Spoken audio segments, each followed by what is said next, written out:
Great, thank you very much. Good afternoon, everybody. My name is Deirdre Hollingsworth from the University of Oxford, and I'm delighted to be introducing these two talks on very different experiences of the coronavirus epidemic, and part of our series of talks from different countries around the world who've experienced this pandemic in very different ways, and the role of mathematical modelling within that.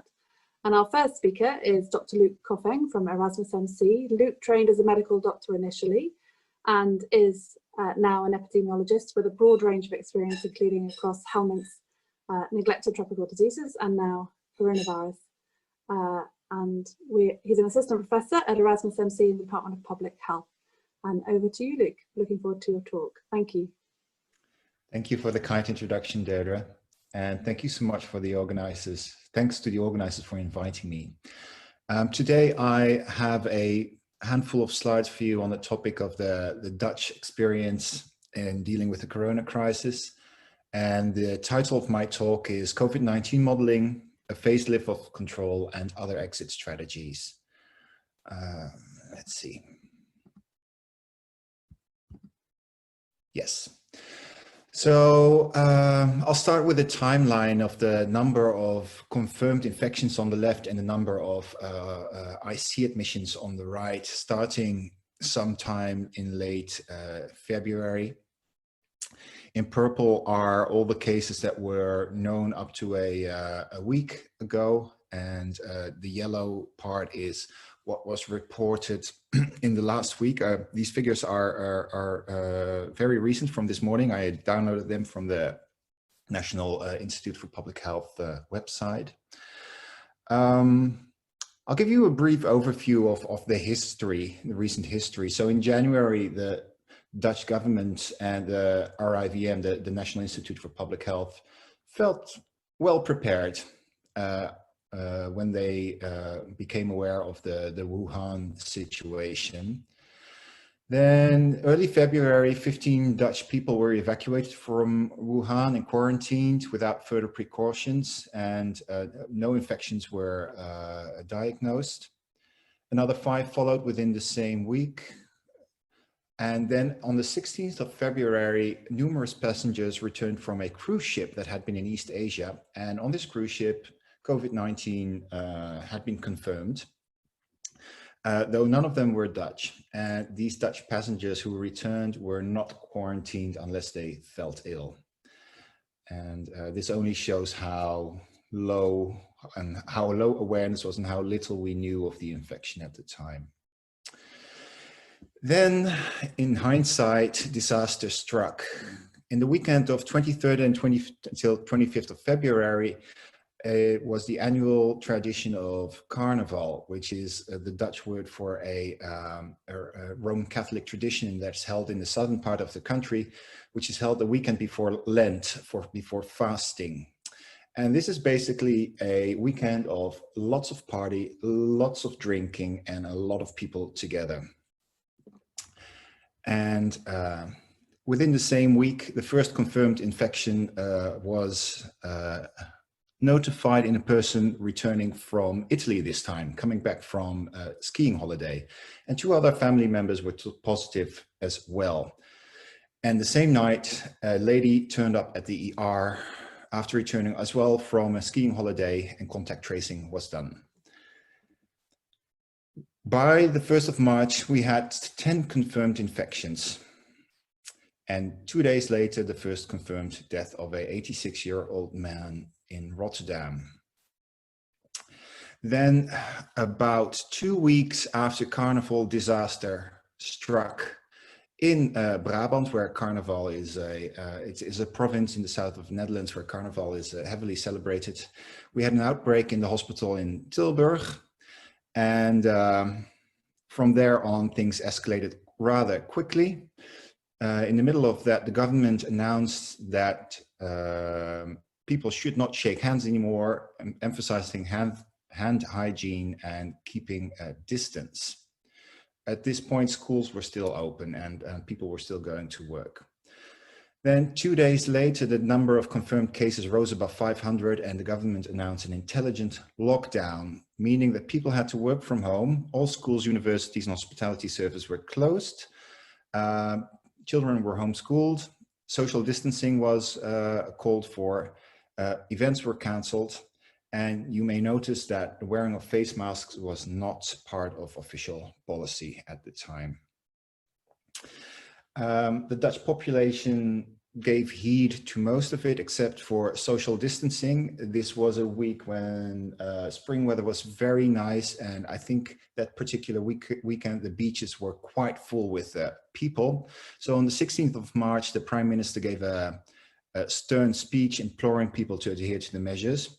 And ever since then, the communication strategy of the Dutch government has been it's been quite liberal. So the Liberal Party is currently leading the government, and they are really appealing to personal responsibility and are sending a message like, we can't enforce you to do exactly what we think is necessary, but we appeal to your conscience. Which is very different, for instance, from Belgium and France, where top-down measures are enforced top-down. The 18th of March, the Eurovision Song Festival that was to be held in Rotterdam was cancelled to the dismay of many fans. And on the 24th of March, the government announced the cancellation of high school exams that were to take place in May and June later that year. So on the 11th of March, we had a lockdown, and about 2 to 3 weeks later, the number of cases in the ICs really peaked, and IC capacity was, the ICs were full to capacity, and even a few cases had to be expatriated to, not expatriated, had to be sent to Germany and were repatriated once the numbers came down again later during April. On the 11th of May, childcare and schools for children with special needs reopened, and beginning of June, schools, university and hospitality services reopened, although part-time. Then if we zoom in on the last few months, starting from July to October, in September, the number of cases started to rise again with approximately 40 to 60% per week. And at the end of September, the government warned for renewed lockdowns. Apparently this did not help as case numbers continued to increase, and by the 14th of October, not this time an intelligent lockdown, but a semi-lockdown, as they called it, was announced, meaning that hospitality services are closed again. People are strongly recommended to work from home, but schools and universities remain open, although where possible, particularly in universities and technical universities, education is held online, is given online.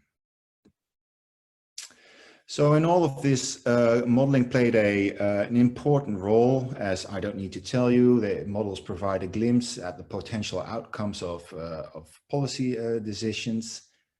In the Netherlands, modeling was happening at various levels and institutes. At the top, at the RIVM, where they mostly focus on collecting and collating the data about the current situation, making short-term predictions, and advising the policymakers about next policy steps. So they really have a short-term focus and very little capacity for developing a long-term strategy. Sake de Vlas, my supervisor and professor at Erasmus MC, was involved in the foundation of the so-called Slack group, and from that grew the Science versus Corona Collective, which is a collection of social and exact scientists who work together on developing long-term strategies that also include a focus on behavioral aspects of COVID-19 control. And then third, there is the Monitoring Consortium, which is an initiative by Utrecht University and that our department is also part of, which is focusing on the question, how good does monitoring need to be to keep things manageable? And as we've experienced so far, we know now that contact tracing by itself is not sufficient to keep the virus controlled. And with the monitoring consortium, we're currently exploring how more regional strategies and combined interventions, combinations of contact tracing and non-pharmaceutical interventions may be sufficient to control COVID in the long term if a vaccine doesn't arrive. And in addition to that, there are many parallel initiatives funded by the Dutch Research Council. Right. So my own adventure in COVID modeling started with reading this paper that actually Deirdre Hollingsworth was a senior author on, which introduced the idea of flattening the curve, and it was published in The Lancet in February, I think a little earlier online already. And it was a very interesting read, and Saka and I thought, well, I think we thought we can do more with this, and how can we make this more informative for Dutch policy? So we worked on a model for, I think, 9 weeks straight, and ended up being interviewed by NRC, which is a leading Dutch national newspaper. And I'm showing you a cutout of the headline. I'll translate it for you. This is a literal quote of me saying, when I read the first results of my model, I thought, holy fuck, that timeline. And at the time I said this, well, without holding back. It was an informal conversation. Now, I didn't realize that it was going to end up in the newspaper. And we got some interesting responses to that. So for instance, this tweet on Twitter: "Dear people, it's Monday morning. Please stop about this NRC article about how long this is all going to take. We still have the whole week to go." And then Barry Smith was, he got the point and responded, "It's going to take many, many years." Some other people, they tripped over the fact that the Dutch language was being contaminated with the word fuck, and whether the word fuck was holy already. So that was kind of interesting. On a more serious note, this media attention led to me and Saka being invited to several TV discussion shows, and various newspaper articles followed. It was a very interesting experience, and I learned so much about media. But now is not the time to go into detail about that. I will focus more on what Saka and I worked on modeling wise. So at the time, what we knew was that COVID-19 had a latency time of about 5 days, meaning that people turn infectious about 5 days after initial infection. We assumed that the infectiousness was about 5 days as well on average. And in the Dutch context, the basic reproduction number, R0, was 2.4, meaning that herd immunity would be achieved if 60% of the population were to become immune in some way. The doubling time at the start of the epidemic in the Netherlands was 5 to 7 days, and the mortality risk was estimated about 0.5 to 1%, and strongly increased with age and comorbidity.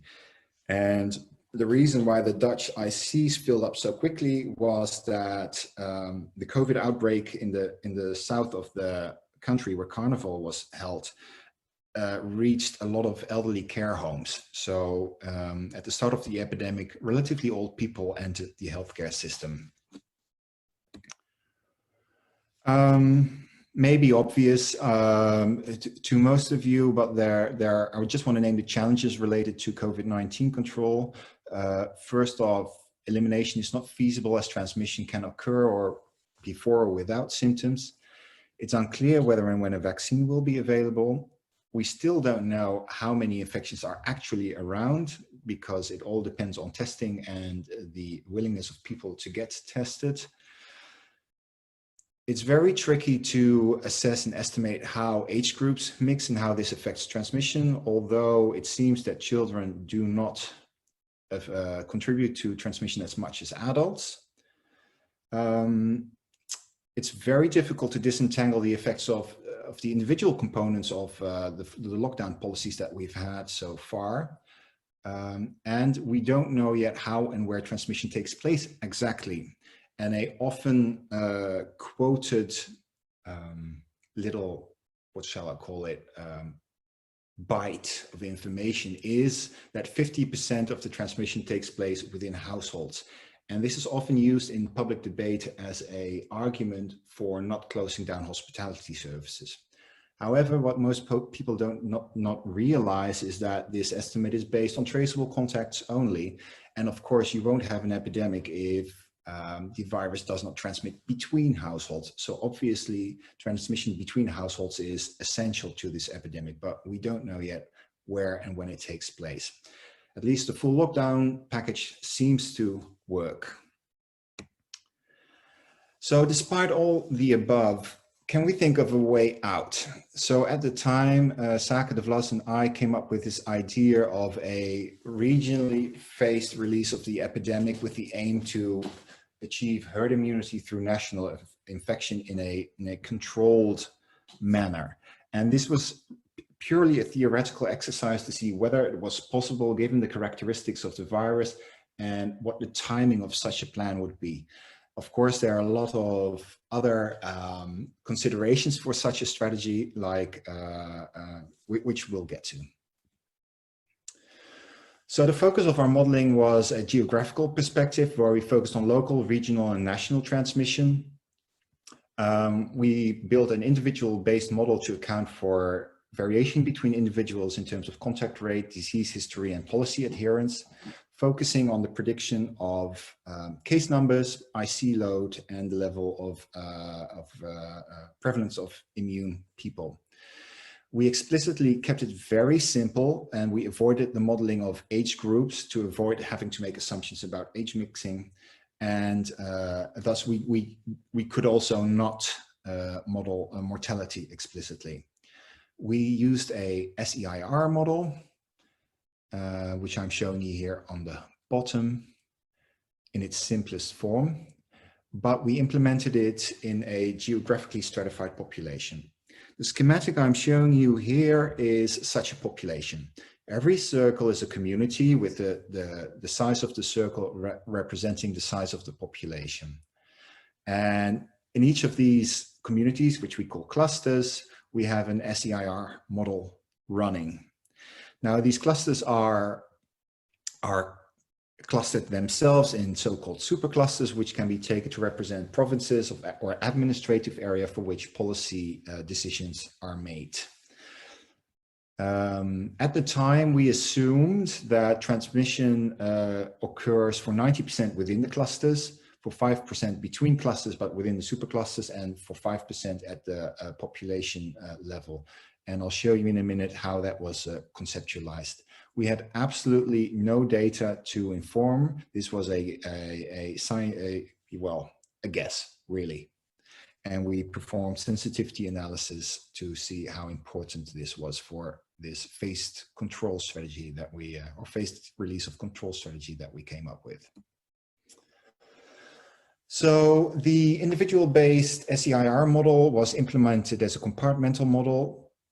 If it had been a deterministic model, these would have been the system of ordinary differential equations. To capture the individual variation and the geographical aspects, we focused on elaborating the definition of the force of infection, lambda, which is classically specified as the transmission rate beta times the proportion of infected people in the population, I over N.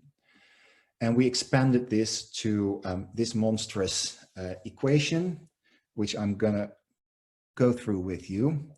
So we have lambda ijk, which is the personal, the force of infection that person I in cluster J and supercluster K is exposed to. And it consists of several factors. The first being whether or not a person takes up interventions and what the effect of those interventions is. Second, what the relative deviation of that person from the average contact rate is. And that's why we call this a weight, hence the use of the letter W. And you may notice that this W turns up both in, turns up twice, inside here and inside here. And we'll get to that in a moment. So actually W is The square of W is what we would multiply beta with in a normal ordinary differential equation. Second, we have these, or third, we have these weights for geographic transmission aspects, for which we assume 95-5 distribution. So this whole first term is the transmission in clusters, which is 1 minus theta supercluster and theta for the cluster, which are both 5. Then this middle term is for the supercluster level transmission, and this is the term for transmission between superclusters. Within each of these terms, you'll see this capital letter lambda pjk, which is the sum of the force of infection emanating from the other individuals pjk in this same cluster, supercluster, or population. And they are again defined as a function of the personal variation in intervention uptake and effect and relative contact rate, as well as an indicator function for whether someone is infectious or not. And then last, we have terms for the potential isolation of entire superclusters, which we considered necessary to account for the possibility that a controlled release of the epidemic in parts of the country might require isolating such an area, preventing people to move around borders. So we calibrated this model using hospital and IC admission data.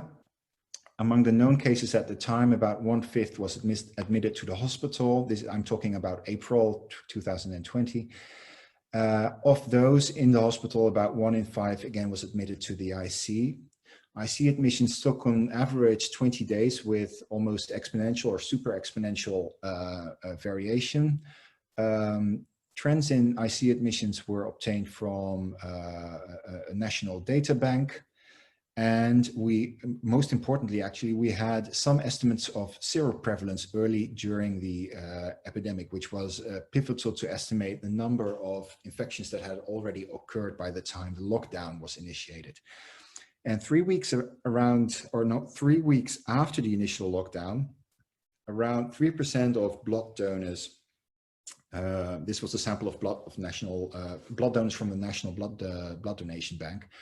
The prevalence was about 3%, and 2 weeks later, a study in the general population showed seroprevalence of 3.5% approximately. We calibrated our model to these data, and we got a very nice fit. There was some discrepancy in the predicted trends in prevalent IC admissions at the start of the epidemic, but we attribute that to the fact that at the start of the epidemic, there was a very sharp increase due to either the carnival event, which was not explicitly modeled, and or the fact that the first cohort of cases had a risk profile that was different from the average population, which is reasonable as the elderly people were affected disproportionately at the start of the epidemic. Based on this fit, we could query the model about the actual number of prevalent infectious cases over time and compare this to the actual known number of cases. So according to the model, at the time of lockdown or a week thereafter, about 200,000 people had already been infected in the Netherlands, constituting about 1% of the entire population. There are about 17 million people in the Netherlands. And this red dashed line in this figure is a proxy for the IC capacity in the country. We have about 107 beds per 1 million people in the country, which is also indicated here by this red dashed line. So based on this calibration exercise, we estimated that the detection rate at the start of the epidemic was around 1 in 200 cases, because 900 cases were known up to 12 March when the lockdown went into effect, whereas the model predicted around 200,000. By the end of April, the case detection rate fortunately increased to 1 in 10. We estimated that the initial lockdown reduced transmission to 30% in the first week, but people were still going, or at least many people were still going out and about, like for instance to the beach. Then we had that stern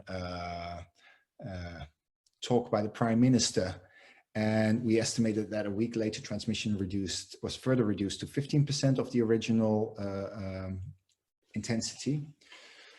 We estimated that about 1 in 180 infections led to an IC admission at the time. Of course, by now this rate has gone down substantially, partially due to the fact that the vulnerable people are shielding themselves, are being protected more effectively, and by the fact that healthcare practice has improved has improved in avoiding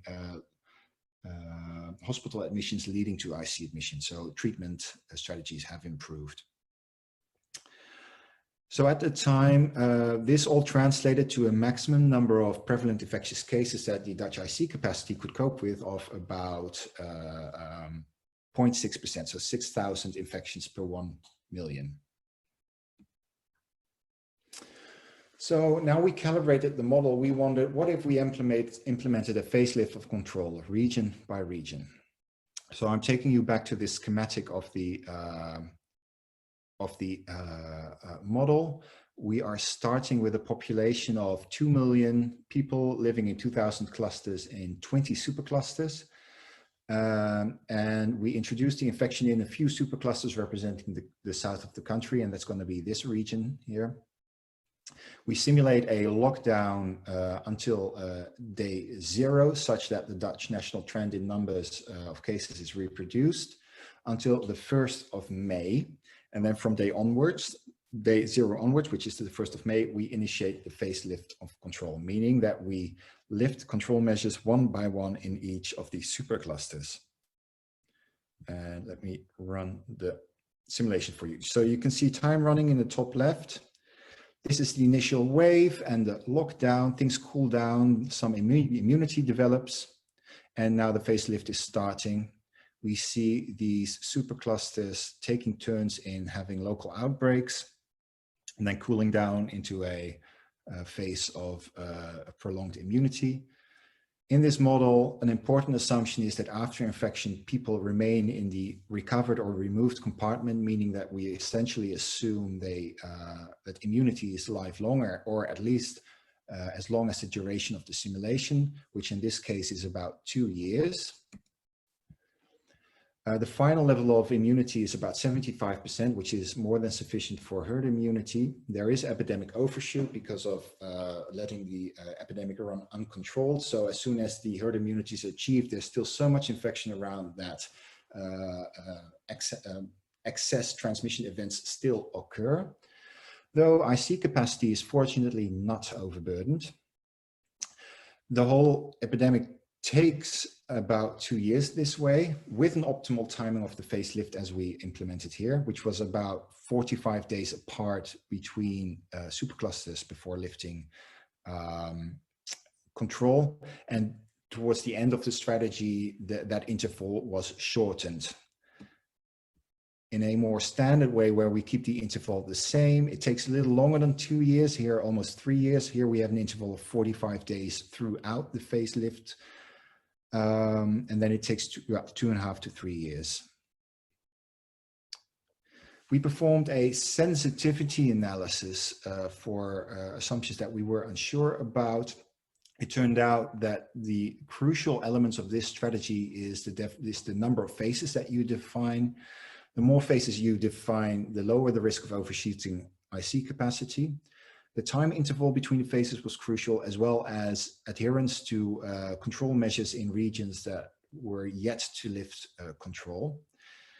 It turned out that it was not very important to isolate regions where control was being lifted, or that effective transmission units were not exactly within the bounds of administrative units. It even didn't matter so much if up to 25% of the population would not participate in a lift of control. And the uncertainty about heterogeneity, including geographical heterogeneity in transmission, turned out to be of little consequence for the outcome of this strategy. as it could be easily compensated for with the top 3 factors here. So the number of phases, the timing of the phases, and the policy adherence in regions that have yet to lift control. Well, this analysis led to the media storm I told you about earlier. The infrastructure, there's some important considerations, of course. You need infrastructure for such a strategy. You need to be able to move patients between hospitals throughout the country. There needs to be sufficient adherence to control measures. And very important, because more infections means more mortality, there is a need to shield off vulnerable groups, which is, we seem to be doing quite okay, as case numbers have remained low in the elderly, although they're coming up again now. We're not really sure how or why that is happening. Maybe it's because we have stricter measures in elderly care homes, or the elderly themselves in the general population are shielding themselves off. But I wouldn't say we are sure how to do this yet. So I see I have about 10 minutes, little under 10 minutes left. This was not the only strategy that we discussed. I will briefly walk you through 4 other strategies that we explored with this model. And then at the end, I'll provide you with a link to a blog and an online visualization tool that we developed together with the Science versus Corona Collective that visualizes all of these strategies such that the user can compare them, including the tweaking of strategy parameters, which is a lot of fun. So we'll start with the stopping of all interventions, and that strategy was one that we illustrated on the television late night talk show on Dutch national television, along with the facelift of control. And it got the message across, because if you stop all interventions, so again, day 0 is the 1st of May. If we stop all interventions, we get a huge wave of cases that exceeds the IC capacity, and every new case that occurs when the IC is full would result in excess mortality. That's quite obvious. So in this graph, I'm showing you the number of infectious cases per million in the top, in the middle, the number of cases in the IC. And you can clearly see a delay between the two, which is why it's so hard to evaluate the impact of control based on hospital admissions only. There is a 3 to 4 week delay between the actual epidemic and the hospital admissions. And in the bottom, I'm showing you the percentage of the population in the recovered or immune compartment. Then we've repeated the, we tried to implement the flattening the curve analysis that the paper by Deirdre Hollingsworth also illustrated, but this time trying to fit it within the limits of the Dutch healthcare system. And in this case, we were not able to just produce a single wave, but the epidemic had to be split up in 3 waves, where transmission had to be reduced to very specific percentages, meaning 35%, 55%, and 90%. And each of these 3 periods would have to take about 1 year. And the smallest deviations from these percentages would result in a game of whack-a-mole. So for instance, if in the first period we reduce transmission too much, so control would be more effective than necessary, so 30% transmission instead of 35, there would be little effect of, or there would be very little new cases and no buildup of more immunity, meaning that in the second phase, a transmission at 55% would still result in a huge outbreak. So I'm trying to illustrate here how sensitive this flattening the curve strategy is to the effectiveness of the actual policy. And it's very tricky to fine-tune this, as the effect of particular policies also changes over time, not because of the epidemic itself, but also because in practice, people behave differently under the same policy, but during different stages of the epidemic. For instance, right now, people do not adhere as well to the same measures that we had in April, when people were still very scared. Then the light switch method, which means the implementation of alternating periods of lockdown and full or partial release of measures. In this example, I'm showing you the full lockdown versus full release of all measures. It's a very spiky pattern. At the start, the lockdowns are still quite long. So these periods where the number of cases is declining is the lockdown period, and the release periods can only be very short. And towards the end of the strategy, that pattern switches. But you can imagine that such a schedule is just very difficult and crazy to ask a population to adhere to, and in practice, infeasible to implement. And then last, test, trace, and isolate, contact tracing. This is actually the strategy that the Dutch government was hoping would work and would allow us to abolish all the control measures sometime this summer. As they thought, as long as case numbers are low, you and your contact tracing is sufficient enough, we can keep case numbers low. Well, hypothetically, you can, but contact tracing has to be extremely efficient. In this example, I am showing you a set of simulations, based on the assumption that detection of infectious cases is super fast, say within 3 days on average. So within 3 days of a person turning infectious. And we assume that 10% of their contacts are successfully quarantined, and all the detected and quarantined individuals are behave in such a way that they reduce their individual contact rates by 90%. It's ambitious. What if this delay in real life would be 5 days instead of 3 days?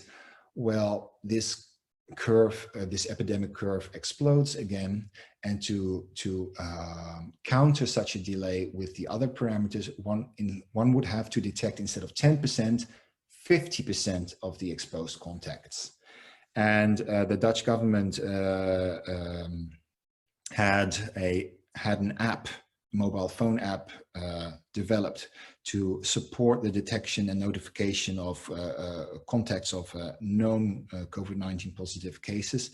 But so far, this is certainly not the the rate at which contacts are being found. I think at the moment it's about 25%. And when case numbers were low, it was around 50%.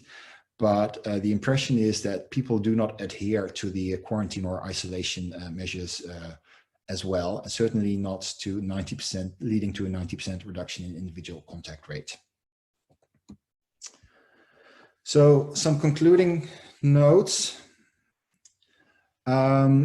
Practice in the Netherlands has shown that contact tracing alone is not sufficient, and that a combination of measures is needed to keep the virus under control. Finally, the Dutch government seems to understand and respect the need for time to let effects of particular policy decisions to become clear. In May, June, and July of this year, the Dutch government changed policy about every 2 weeks, which made it quite impossible for scientists to disentangle the effects of different policy packages.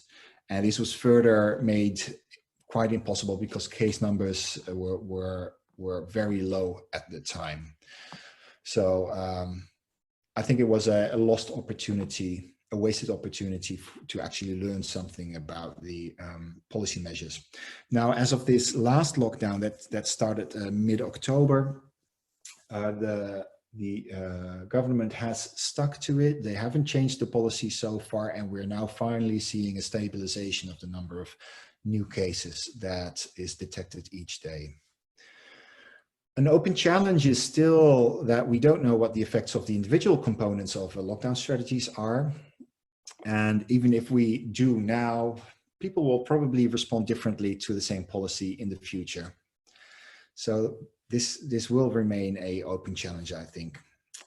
There is a need for more explicit modeling of geographical aspects, especially as this national lockdown that we're in now is going to successfully push down numbers. At some point, I expect that we'll have regional policy again. The government has prepared an algorithm for such a strategy. The COVID-19 monitoring consortium that I'm part of is currently investigating this using mobility data from mobile phones, which is another conversation, trying to access that and dealing with all the privacy laws and all that. But I have good hope that we're going to get there. And we're using social network data from Statistics Netherlands. In addition, there is, I think, a need to more explicitly incorporate the population dynamics of behavior into transmission models. And for this, we need to collaborate with social scientists and integrate models for individual and group level behavior, as well as population dynamics for infectious diseases. My last note is on a recent development in the Dutch public debate. A so-called red team has emerged, which is alluding to the blue and green team, I think it is, it's a concept from, I think, IT, where competing teams try to address the same problem and through competition try to come up with the most efficient solution. A red team of independent scientists has positioned themselves as independent advisors, besides, or actually quite opposing the Dutch National Institute for Public Health via a public media offensive, and they are calling for a short, intense lockdown and then management through contact tracing. I personally don't support their viewpoint, and there are other parts of society, groups in society, who think that a lockdown is absolutely not necessary. But I have a feeling that the public debate is polarizing a little bit, and the red team is feeding that polarization. So I'm a little worried about that, and maybe if we have time, we can discuss that. And with that, I will close. Thank you for your attention. I will leave you with a link to a blog and the online visualization app that I just mentioned, that you can visit and read and explore at your leisure to see how these different control strategies that I illustrated just before work out. Thank you for your attention. Thank you very much, Luke, and thank you for keeping to time as well. That's really fab. Thank you. Really interesting to see those individual-based simulations and those subpopulations. It's such an interesting approach. But I'm going to stick with, before I ask my own question, there's one question in the chat. Oh, two questions in the chat. So have you considered combining TTI with local lockdowns? With apologies for my background noise. No worries. Yes, that is. Yeah, with numbers of cases. Yeah, so TTI and local lockdowns is certainly something that we could explore in the model. We just haven't had time to do it, honestly. This summer I've been catching up on all the projects that I neglected, even the neglected tropical disease projects that I neglected during the spring. But this is certainly something that we could and should do. As well, as I mentioned, we really need a package of interventions to deal with the virus. Yeah, so thank you for that suggestion. Thank you. And then Dennis has asked a question about your clustering versus sort of spatial or social clustering structures, because you mentioned that at the time when you started, there wasn't that much data available. I mean, some people would question the quality of the data that is available. How did you get a chance to compare yours with other, maybe spatially structured models? No, we didn't do any model comparisons so far. In the COVID monitoring consortium that I mentioned, we are making an effort to actually analyze mobility data and social network data to actually say something sensible about this. It will still be very difficult because such data will only tell you about movements or frequency of contacts and nothing about the quality of contacts. So even if we knew exactly where people were going and who they were seeing, there would always be this major unknown factor of what the actual transmission probability is at these particular events. And I don't think we'll ever be able to measure that.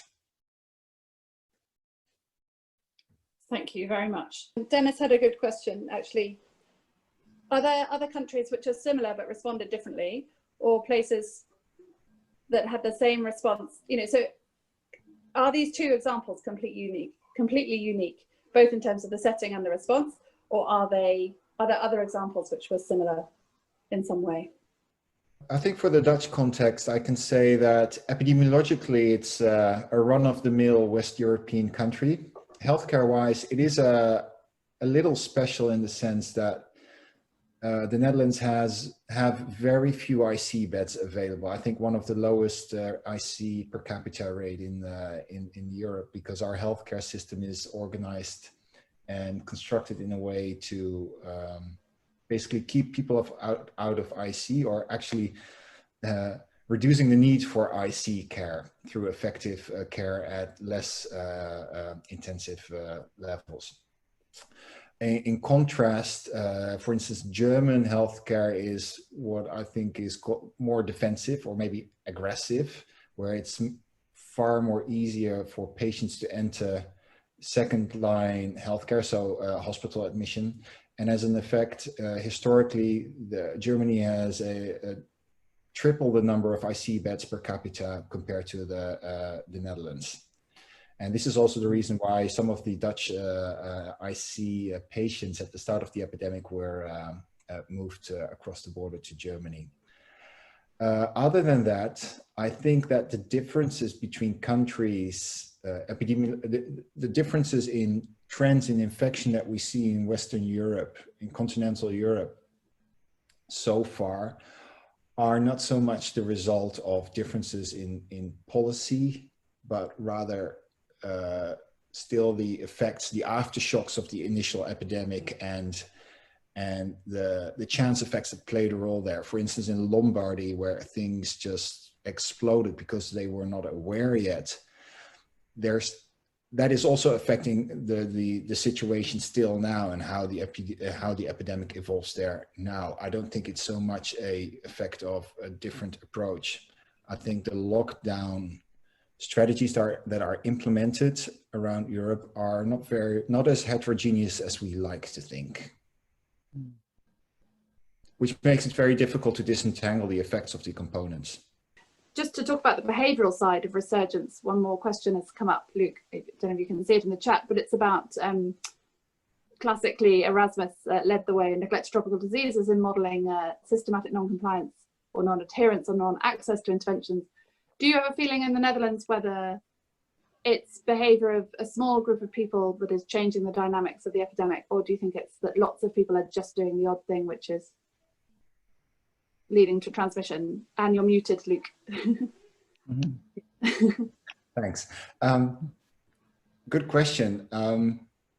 It's difficult to say. If we look at the public debate, it's very easy to think that there are like very polarized groups.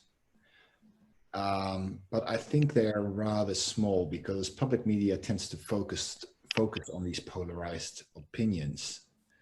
And I think in this stage of the epidemic, I mean, it's now the virus is endemic in the country. At this stage, small groups of super spreaders don't really matter that much, I think. It's really in a situation where the virus is introduced and needs to spread, like we heard about in the example of Qatar. That's when the super spreaders are really important. I think for the Netherlands right now, the behavior of the general public as a whole, the average behavior, is much more important in controlling the infection. But as soon as we go back to a strategy of local or regional control, these super spreaders will become more important again. And yeah, with individual-based models, that can be further investigated. And that's certainly something that we will also focus on in our analysis of regional and mobility aspects of transmission and control. Thank you, Luke.